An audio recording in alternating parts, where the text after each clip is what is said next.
Welcome to Sam Outside. I'm Sam and I'm outside, inviting you to get to know the other living things you're spending out time in nature surrounded by. More specifically, get to know your trees. Yeah.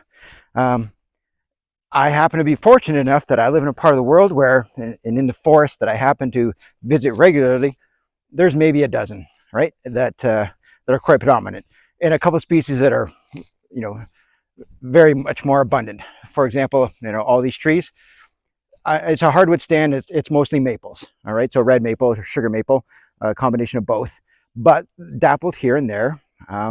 Again, I've got a couple different species, and I know how to identify them based on many different aspects. All right, like the leaf, obviously, but the leaf's not always there. So bark, color, texture, its growth habit, right? So its structure and its style, like it's, how the branches fork off gives me a good indication when there are no leaves, and maybe from a distance I can just tell that based on its color, based on its bark, I've got a very good idea, quite confident in what that tree is.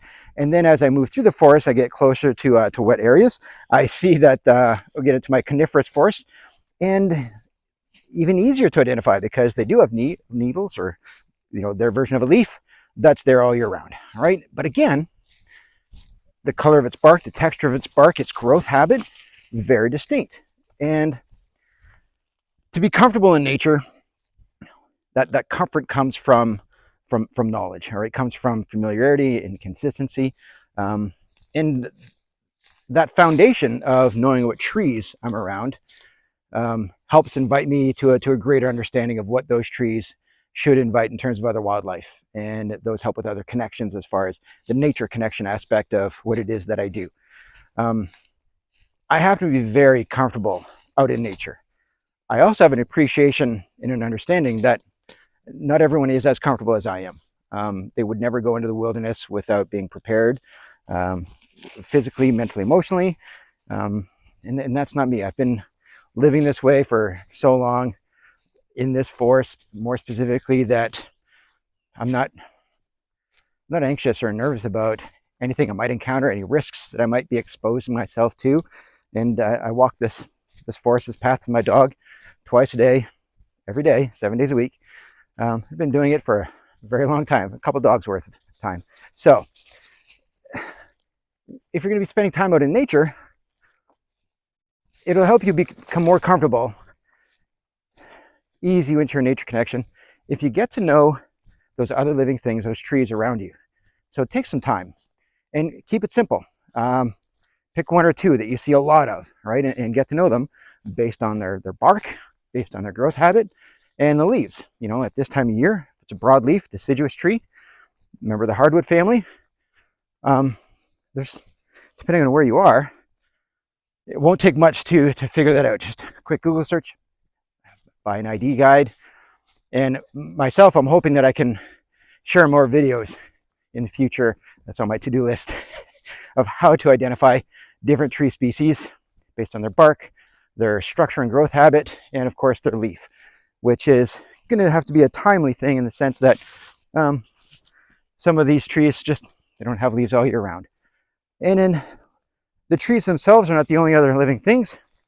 That knowledge and that need for identifying other living things around you will hopefully transfer to some of the lesser trees, some of the shrubs, or different low-growing perennials, some of the perennials that I've been showcasing on a couple other videos, and that'll get you into all sorts of other things.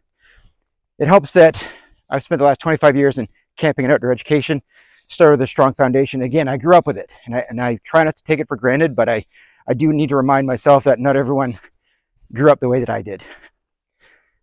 Living in a family where everyone was capable of using a chainsaw, and my dad built a cabin by felling old growth pine, and that was what the beams, walls, the floor, the roof was all made out of stuff that he could harvest. I grew up around that, so I'm now able to better transfer that appreciation, that knowledge, that background into what I do for a living.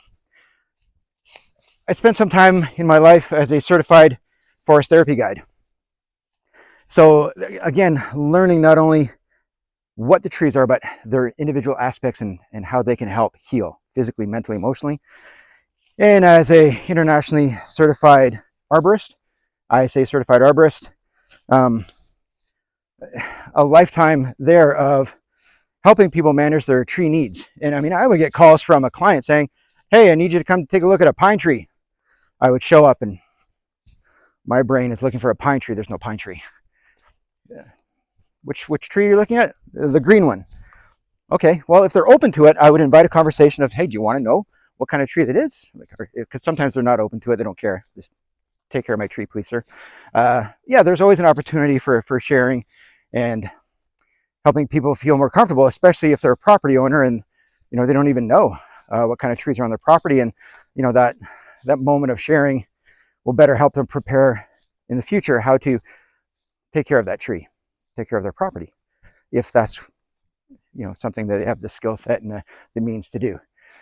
So when you're out in nature, you can be more comfortable about your nature connections, your nature experience, if you're able to properly identify and share space with those things that you can give a name to, all right? And keep it simple. Start with one or two, get to know how to identify them, share that, right? Test yourself, get to know them throughout the seasons. And then that learning, well, believe it or not, it's contagious. Getting to know one or two will lead to 3 and 4. And next thing you know a half dozen. And then you'll be surprised at how better able you are to feel comfortable in your environment when you know what it is that you have the pleasure of keeping company with. All right? Pleasure of touching, smelling, of watching other living things crawl up and down and fly around. So, but that knowledge can extend beyond the trees, right? It can go into the birds, all right? A lot of us know some basic birds, but there's many of them, and some you probably don't recognize. And believe it or not, that'll help you transfer some of that curiosity into the other plants that might be even growing in your yard or in your park, right? Some people say, well, I don't know what that is, it's a weed. There's no such thing as a weed, just a plant you're not able to identify. They all have a name, they all have a purpose. And believe it or not, a lot of them actually have some benefits to you, all right, to us.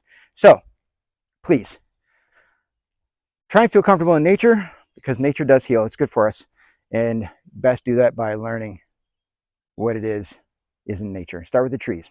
They're beautiful and they're magnificent in what they do for us. Part of the ecosystem. They're the foundation, all right? They're the producers. They're the primary food source for all the other living things and major part of the food chain. So get to know your trees. All right. Look forward to more videos about trait identification, all right, and their different aspects. Thank you very much for watching. Take care. Talk to you soon.